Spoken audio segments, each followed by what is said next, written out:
He began his assault on December 28. Leaving most of his forces to maneuver at daybreak in front of the principal gate, Tipu marched with 14,000 infantry and 500 pioneers by a roundabout way at 10 o'clock in the night, being guided by a native of the country. Before daybreak he found himself in possession of a large extent of the rampart, on the right flank of the lines.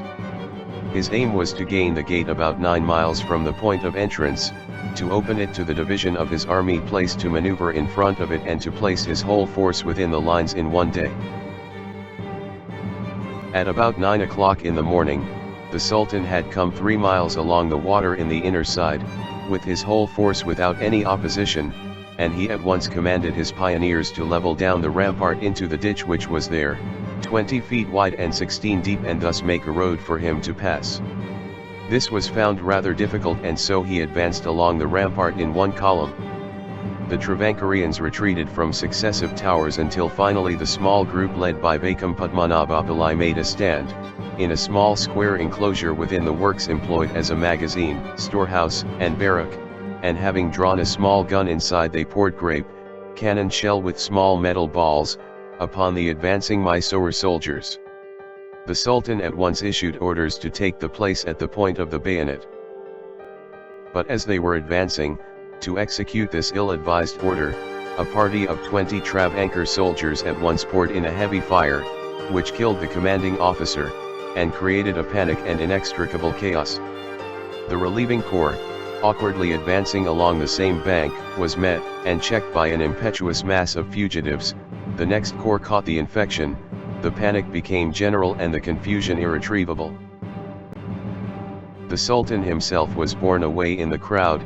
The rear, now became the front, rushed into the intended road across the ditch, which had been no farther prepared than by cutting down the underwood, and throwing a part of the rampart on the berm. The foremost Mysore soldiers leaped or were forced into the ditch, and such was the pressure of the succeeding mass of Mysorean soldiers, that there was no alternative but to follow.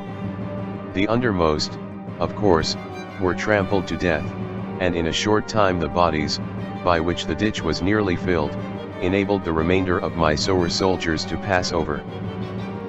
The Sultan was precipitated with the rest and fell into the deep ditch, and was only saved by the exertions of some steady and active assistants, who raised him on their shoulders, and enabled him to ascend the counterscarp of the deep ditch, after having twice fallen back in the attempt to clamber up, and the lameness, which occasionally continued until his death, was occasioned by the severe injuries he received on this occasion.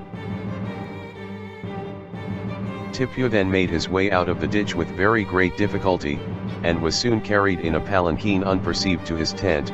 In an intense fit of rage and humiliation, he swore that he would remain in that camp until he took what he described as this contemptible wall. Mr. Powney, in his account written from Paravur on the 1st of January 1790, states, Tipu has met with a repulse from the Raja's troops. He breached a weak part of the lines and filled the ditch with bales of cotton and earth for his cavalry to enter. He made the attack with 7,000 men. They carried it and possessed the lines for 3 miles in extent, but reinforcements of the Raja's troops coming from the right and left, the enemy were hemmed in between 2 fires and were driven out with great slaughter. Nearly 1,000 were left dead within the lines, some horses and prisoners were taken. Zemal Beg, commander of a Kusum, was killed, likewise another person of consequence, it is said to be a son of the late Mir Sahib. The enemy, as soon as he fell, cut off his head and carried it with them. About 200 of the Raja's people were killed and wounded. By all accounts they behaved very gallantly. A Brahmin of some consequence is among the prisoners captured by Travancore. He says that Tipu was at the attack, and had a horse shot under him. We apprehend he is meditating some grand attack.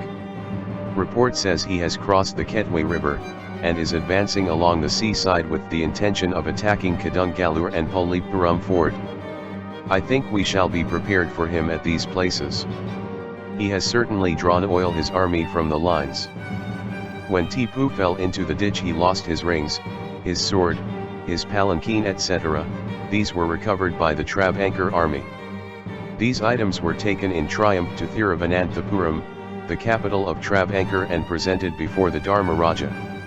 Later, on the request of Nawab of Carnatic, these items were sent to him. Tipu ordered reinforcements from other parts of his kingdom to launch a bigger assault on the Travancore lines after his failure in December 29. The English soldiers present in Paravur didn't support the Travancore army in the battle because the Governor Holland of Madras Presidency didn't issue the order. By the time orders were received, the army of Tipu had increased due to the reinforcements, and the English soldiers withdrew without fighting. Thus Travancore received no military aid in effect from the English.